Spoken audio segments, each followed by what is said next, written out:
warahmatullahi wabarakatuh.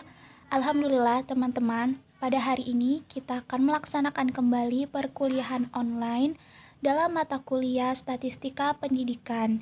Dan untuk materi pada hari ini akan dipresentasikan oleh kelompok kami mengenai modus dan kedudukannya dalam distribusi. Silahkan kepada teman-teman untuk menyimak video kami berikut ini. Statistika menurut para ahli adalah berasal dari kata stati yang artinya negara. Dalam pengertian yang paling sederhana, statistik artinya data. Dalam pengertian yang lebih luas, statistik dapat diartikan sebagai kumpulan data dalam bentuk angka maupun bukan angka yang disusun dalam bentuk tabel atau daftar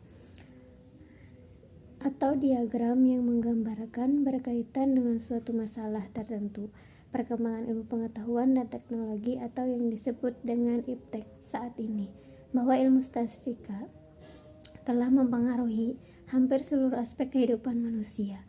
Hampir semua kebijakan publik dan keputusan-keputusan yang diambil oleh pakar ilmu pengetahuan atau para eksekutif dalam ruang lingkup ilmu mereka didasarkan dengan metode statistika.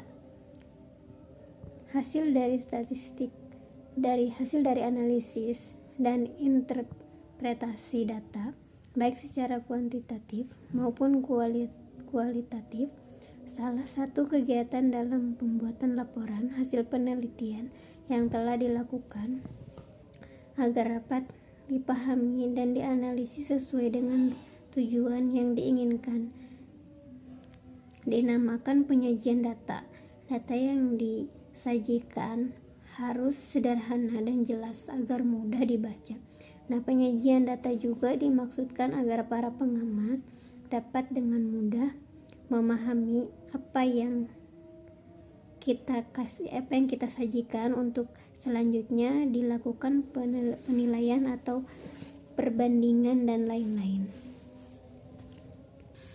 Statistik memegang peran penting dalam penelitian, baik dalam penyusunan model, perumusan hipotesa dalam pengembangan alat dan instrumen pengumpulan data, dalam penyusunan desain penelitian, dalam penentuan sampel atau dalam analisis data dalam banyak hal. Pengolahan dan analisa data tidak luput dari penerapan teknik dan metode statistik tertentu. Nah, yang mana kehadirannya dapat memberikan dasar bertolak dalam menjelaskan hubungan-hubungan yang terjadi.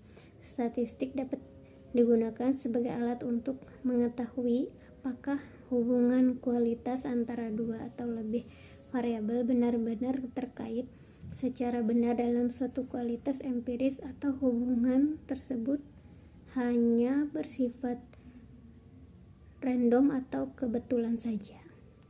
Di dalam statistik deskriptif, kita selalu mengusahakan agar data dapat disajikan dalam bentuk yang lebih berguna, lebih mudah dipahami dan lebih cepat dimengerti. Jika data yang ada hanya sedikit, kita tidak mengalami kesulitan untuk membaca dan mengerti angka-angka itu. Tetapi apabila yang tersedia banyak sekali jumlahnya, maka untuk mengerti data tersebut kita akan mengalami kesulitan. Untuk memudahkannya, data harus disusun secara sistematis atau teratur ke dalam distribusi frekuensi. Pengertian modus. Modus adalah nilai yang paling banyak muncul dan merupakan data yang memiliki frekuensi paling besar. Perhitungan modus ini selalu dihitung bersama dengan min dan median. Modus memiliki lambang MO di dalam statistika yang digunakan untuk menentukan sebuah sampel dari suatu populasi. Dengan adanya modus ini, kita bisa menerapkan sebuah data dengan metode numerik atau kategoris. Modus adalah sebuah informasi penting di dalam variabel atau populasi acak.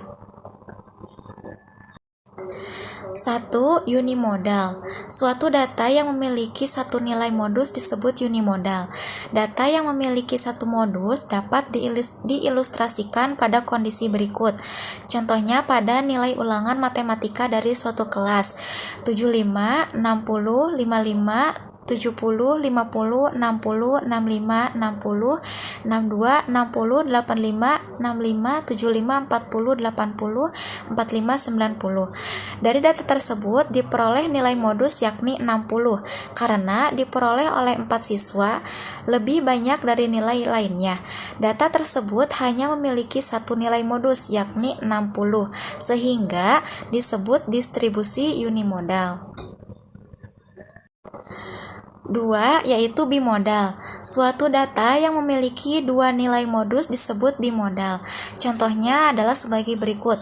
Dari suatu kelas, nilai bahasa Inggrisnya adalah 70, 60, 55, 75, 85, 60, 50, 85, 80, 75, 70, 75, 80, 90, 50, 85, 95. Berdasarkan data tersebut, terdapat dua nilai modus, yakni nilai 75 dan 85 yang diperoleh oleh masing-masing 3 siswa sama banyak, sehingga data tersebut disebut dengan distribusi bimodal. Data distribusi bimodal memiliki dua puncak nilai dengan frekuensi yang sama. Yang ketiga yaitu multimodal. Data yang di dalamnya terdapat lebih dari dua nilai modus disebut multimodal. Berikut adalah ilustrasi untuk memahami data dengan nilai modus lebih dari dua. Contohnya yaitu nilai pelajaran bahasa Indonesia dari suatu kelas 70, 65, 60, 70, 70, 60, 85, 50, 80, 75, 55, 75, 85, 80, 75, 50, 85, 90, 90, 95, 90, 70, 75, 85, 45, 40, 60. Dari data tersebut terdapat 3 nilai terbanyak yang diperoleh siswa yakni nilai 70, 75, dan 85 yang masing-masing didapatkan oleh 4 siswa. Selanjutnya yaitu jenis-jenis modus. Yang pertama ada modus data tunggal. Modus data tunggal adalah data yang masih mentah dan acak. Data ini akan diperoleh ke dalam tabel dan diagram statistika agar lebih mudah untuk dibaca dan dipahami. Modus data tunggal dapat dilihat dengan cara teliti nilai mana yang sering muncul.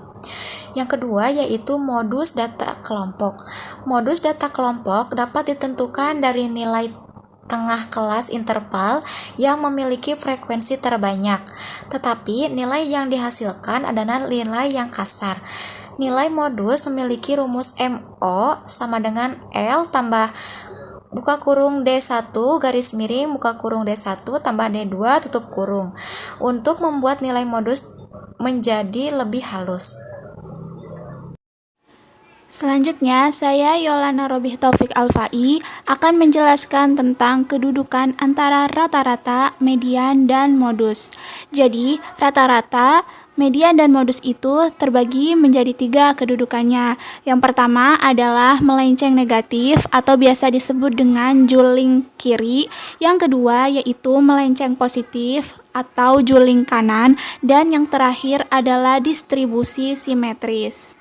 Untuk yang pertama yaitu melenceng negatif, yaitu jika rata-rata lebih kecil dari median dan median lebih kecil dari modus, maka pada kurva distribusi frekuensi, nilai rata-rata akan terletak di sebelah kiri, sedangkan median terletak di tengah dan modus di sebelah kanan. Kurva distribusi frekuensi akan terbentuk melenceng ke kiri atau dinamakan juling kiri. Kemudian yang kedua yaitu melenceng positif. Jika rata-rata lebih besar dari median dan median lebih besar dari modus, maka pada kurva distribusi frekuensi, nilai rata-rata akan terletak di sebelah kanan, sedangkan median terletak di tengahnya dan modus di sebelah kiri. Kurva distribusi frekuensi akan terbentuk menceng ke kanan atau biasa dinamakan dengan juling kanan. Kemudian yang ketiga yaitu distribusi simetris. Jika rata-rata, median, dan modus memiliki nilai yang sama, maka nilai rata-rata, median, dan modus akan terletak pada satu titik dalam kurva distribusi frekuensi. Kurva tersebut akan berbentuk simetris. Terima kasih banyak kepada teman-teman yang telah menyimak materi dari kami. Kurang lebihnya kami mohon maaf. Wassalamualaikum warahmatullahi wabarakatuh.